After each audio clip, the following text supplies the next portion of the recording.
So today we are finally gonna share with you my chocolate chip cookie recipe that we've been teasing for like weeks on Instagram, right? Like weeks we've been teasing. Yeah. I've tried making this like 10 different versions. How many versions have I tried? At least 10. At least 10 different versions. This is the best one, and it really tastes like a normal chocolate chip cookie. Like, it's a plant-based, there's no dairy, there's no flour, there's no eggs. What else? There's no milk. Gluten-free as well. It's gluten-free. Like, it's a gluten-free, plant-based chocolate chip cookie, and it is so good. Nobody can tell the difference. So let's get started. Okay, so the first step is you're gonna get a bowl. Bowl, yep.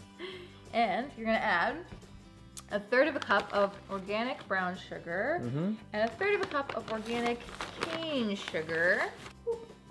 And now we're gonna use some dairy-free butter. This is our favorite brand, Miyoko's. Miyoko's. Does anybody know them? Because we would love to have a partnership deal with them because we use all of their products. Hashtag not sponsored yet. So we're gonna use 4 ounces. Add in the butter. And then you're just gonna blend. Okay, now, totally forgot to turn on the oven. Pregnant brain strikes again. Let's go turn on the oven. Turn your oven on to 325 degrees Fahrenheit, and I have no idea what that is in Celsius, so we will let you know. It'll just appear here. It'll tell you what's 325 is Fahrenheit is I don't know what in Celsius. Oh, no. Okay, so now you need 1/2 cup of the fat in the coconut milk can, which is just like the hard stuff at the top of the can. You should put your can in the fridge first so that it will harden at the top. Or you can use coconut cream, but coconut cream is usually more expensive than coconut milk. So I just usually use the stuff at the top of the can, and then I use the coconut milk for like other things. Like I make lattes with like chaga or turmeric or whatever, and I use the milk. Basically the separation of the fat and the water. Yeah, you want the use fat. the fat. You have a friend. Oh, so pretty. Hey little buddy. Getting the grass out there? Or what? I'm gonna add a pinch of salt, a teaspoon of baking soda and baking powder. Baking soda. And baking soda for the Australians is called bicarb soda. Ooh, yeah. Then we just need a splash of vanilla, 1 teaspoon. 2 tablespoons of flaxseed meal. 1 and 2. And mix that together. 2 1/4 cups of almond flour. Now here's the thing. Depends on how you like your cookies. This is the version we like the best. So 2 1/4 cups of almond flour will make the cookies like kind of thick and like chewy.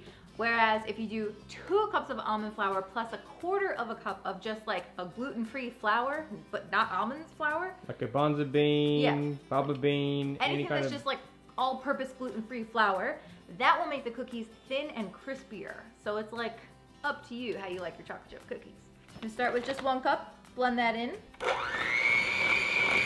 And then the other 1 cup and 1/4 cup. Blend that together. Push down all the sides. Get it all in there. And I'm just gonna give it one last blend. Beautiful. Now, I'm gonna add in the star ingredient. 1/2 cup of dark chocolate, extra dark chocolate baking chips. Chocolate should be plant-based. Yeah, extra dark chocolate should be plant-based. Read the back of the ingredients. Obviously, milk chocolate would have milk in it, but not dark chocolate. It should just have cocoa butter, cocoa bean, and some sort of emulsifier. Yep. 1/2 cup of chocolate chips. I just used the same thing from the coconut milk, don't be alarmed. And mix it all together. Look at that dough. Can we talk about this dough for a second here? Like, sure, I mean the one here, the one outside.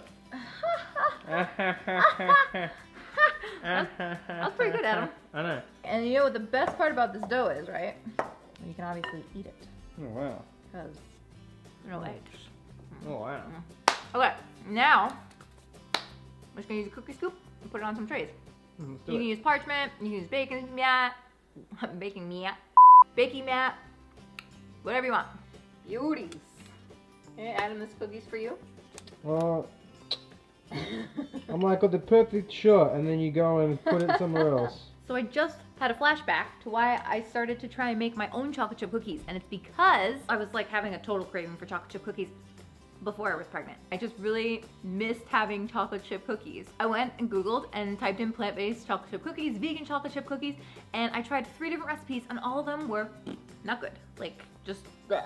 They just tasted like they weren't real chocolate chip cookies. So that's why I started to make my own and came up with this amazing That's how recipe. this was invented. This is how this was born. I'm not one for cookies, but they are good. Put them in the oven.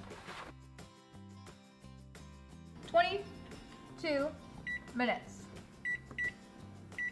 That's the magic number, guys. We played with the degrees in the oven, we played with the amount of minutes in the oven, and this is the magic number, 325 Fahrenheit for 22 minutes. Of course, you can leave them a little bit longer if you like them a little bit brown, but we're taking them out at 22, and you're gonna see That is the number. how good they are. Oh, wow. Perfect. Perfect. So just let them cool for a little bit before you place them on a cooling rack, and that's it. Now, while these were baking in the oven, I already made the next batch, and I made the next batch with the 1/4 cup of gluten-free flour. So, Oh, wow. Look at this. This is actually a double batch, but That's the double batch, guys. That's the mecca right there. but this is the one with the gluten-free flour in it. So it doesn't look too different, but it's a big difference in the cookies. So when those are done, I'll show you the difference between the two. And Adam just pointed out to me that I just pulled an Adam. This is what Adam does all the time. Every day of my life. Close the cupboard. Adam, you left the cupboard open. Adam, why is the cupboard open? This is what he does. He pulls everything out of the cupboard, even stuff he doesn't use, and then he leaves the cupboard door open. And that's what are you exactly doing? what I just did.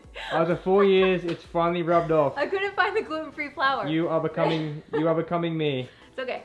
I'm allowed. I'm pregnant. Oh yeah? Are you pregnant? Pre-birthday brain? It's my birthday tomorrow. Yeah, well technically by the time you guys watch this, it's been her birthday. That's true. That's right. But you can say happy birthday in the comments. You can. And you can guess how old she is. Yeah. Guess how old I am? Yeah, guess how old you are. I want to see. Better not guess too old. Yeah. You watch it, or I'm no more cookies I'm for gonna you. see what they say. $5 you're gonna get. People are gonna be like, there's always old 40! Yeah. Just want to show you how easy it is to get these off the tray. There's Okay. no problem getting these off the tray. So, you can tell the difference in size. This one is just the almond flour. This one has the gluten-free flour. You can see that this one is a lot thicker. Push, there you go. Beautiful. This one is a lot thicker than this one. And I'm gonna show you the inside right Rotate. now. I like the one on the right. No, come back. Is this focused? Yeah, that's the spot. Okay. Oh yeah, buddy. Soft and amazing. Oh yeah. Crispier. Crispier. And thinner. And you can tell it went really quick. When you make these cookies, send us a picture, #Steph and Adam, and let us know what you think. And special thanks to all of our patrons on Patreon. If you haven't joined our Patreon family yet, you can check the link in the description box below. Make sure to check this video over here and this video over here if you've missed them, and don't forget to subscribe. All right guys, have a good week. Namaste.